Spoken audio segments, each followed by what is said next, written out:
Middle east में जारी तनाव अब एक ऐसे मोड़ पर पहुंचता दिख रहा है जहां हालात सिर्फ क्षेत्रीय संघर्ष तक सीमित नहीं रह सकते।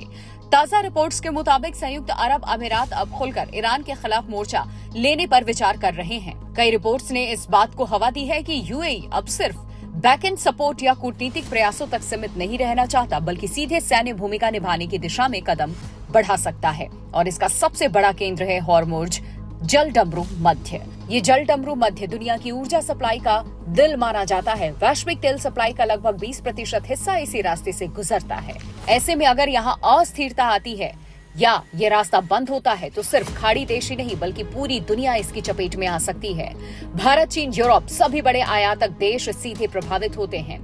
यही वजह है कि हॉर्मुज को लेकर कोई भी सैन्य गतिविधि एक ग्लोबल इश्यू बन जाती है। रिपोर्ट के अनुसार यूएई अब इस स्ट्रेट को फोर्सफुली सुरक्षित करने के लिए अमेरिका और उसके सहयोगियों के साथ मिलकर काम करने को तैयार है।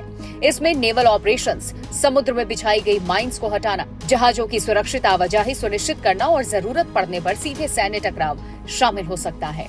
ये कदम इसलिए भी अहम है क्योंकि अब तक यूएई ने खुद को इस संघर्ष में एक बैलेंसिंग फोर्स के तौर पर पेश किया था, जो एक तरफ पश्चिमी देशों के साथ खड़ा है तो दूसरी तरफ ईरान के साथ व्यापारिक रिश्ते भी बनाए रखता है। लेकिन हालात अब बदल चुके हैं। खाड़ी क्षेत्र में तेल और गैस सुविधाओं पर लगातार हमले, ड्रोन अटैक और समुद्री सुरक्षा को लेकर बढ़ते खतरे ने यूएई की सोच को पूरी तरह बदल दिया है। अब यूएई के रणनीतिक हलकों में ये धारणा मजबूत हो रही है कि ईरान सिर्फ क्षेत्रीय दबाव बनाने के लिए नहीं बल्कि अपने अस्तित्व की लड़ाई के तहत आक्रामक रुख अपना रहा है। और अगर इसे रोका नहीं गया तो एक वैश्विक अर्थव्यवस्था को भी अपने साथ नीचे खींच सकता है। यही वजह है कि यूएई अब बहुस्तरीय रणनीति पर काम कर रहा है। एक तरफ वो संयुक्त राष्ट्र सुरक्षा परिषद में प्रस्ताव लाने की कोशिश कर रहा है ताकि किसी भी सैन्य कार्रवाई को अंतर्राष्ट्रीय वैधता मिल सके। दूसरी तरफ वो अमेरिका, यूरोप और एशिया की ताकतों को जोड़कर एक मल्टीनेशनल कोएलिशन बनाने की कोशिश में है, जो जरूरत पड़ने पर सैन्य कार्रवाई के जरिए हॉर्मुज को फिर से पूरी तरह खोल सके। दिलचस्प बात यह है कि इस पूरे घटनाक्रम में अमेरिका का रुख थोड़ा जटिल नजर आ रहा है।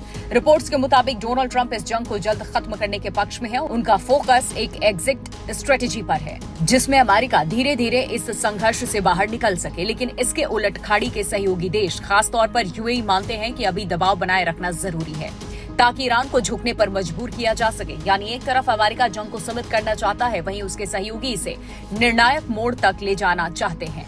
इस पूरे समीकरण में एक और संवेदनशील मुद्दा है अबू मूसा द्वीप। ये एक विवादित द्वीप है जिस पर यूएई दावा करता है, लेकिन दशकों से इस पर ईरान का नियंत्रण है। यूएई ने सुझाव दिया है कि अमेरिका इस तरह के रणनीतिक द्वीपों पर कब्जा कर ले ताकि हॉर्मुज पर बेहतर नियंत्रण स्थापित किया जा सके। अगर ऐसा कोई कदम उठाया जाता है तो ये सीधे तौर पर ईरान के साथ बड़े सैन्य टकराव की शुरुआत हो सकती है। इसके अलावा यूएई का ये रुख उसके पुराने डिप्लोमेटिक ट्रैक से एक बड़ा बदलाव भी दिखाता है। पहले यूएई ने कई बार अमेरिका और ईरान के बीच मध्यस्थता करने की कोशिश की थी, यहाँ तक कि ईरान के शीर्ष सुरक्षा अधिकारियों के साथ बातचीत और बैक चैनल डिप्लोमेसी भी चलती रही। लेकिन जब क्षेत्र में अस्थिरता अपने चरम पर है, यूएई ने ये संकेत दे दिया है कि वो न्यूट्रल प्लेयर नहीं रह सकता। अगर यूएई वास्तव में इस जंग में सक्रिय सैन्य भूमिका निभाता है तो इसके कई बड़े असर हो सकते हैं। पहला, ये संघर्ष क्षेत्रीय से अंतर्राष्ट्रीय स्तर पर पहुंच जाएगा, जिसमें कई बड़े देश सीधे तौर पर शामिल हो सकते हैं। दूसरा, तेल की कीमतों में भारी उछाल आ सकता है, जिसका सीधा असर भारत जैसे देशों पर पड़ेगा, जहां पहले से ही महंगाई एक बड़ा मुद्दा है। तीसरा, समुद्री व्यापार और सप्लाई चेन बुरी तरह प्रभावित हो सकती है, जिससे वैश्विक बाजारों में अस्थिरता बढ़ेगी। कुल मिलाकर यूएई का ये संभावित कदम सिर्फ एक देश का सैन्य फैसला नहीं बल्कि एक मिडिल ईस्ट के पूरे पावर बैलेंस को बदल सकता है। आने वाले दिनों में ये देखना बेहद अहम होगा कि क्या ये रणनीति सिर्फ दबाव बनाने तक सीमित रहती है या फिर वास्तव में खाड़ी क्षेत्र एक बड़े युद्ध की तरफ बढ़ सकता है, जिसका असर दुनिया के हर कोने तक महसूस किया जाएगा।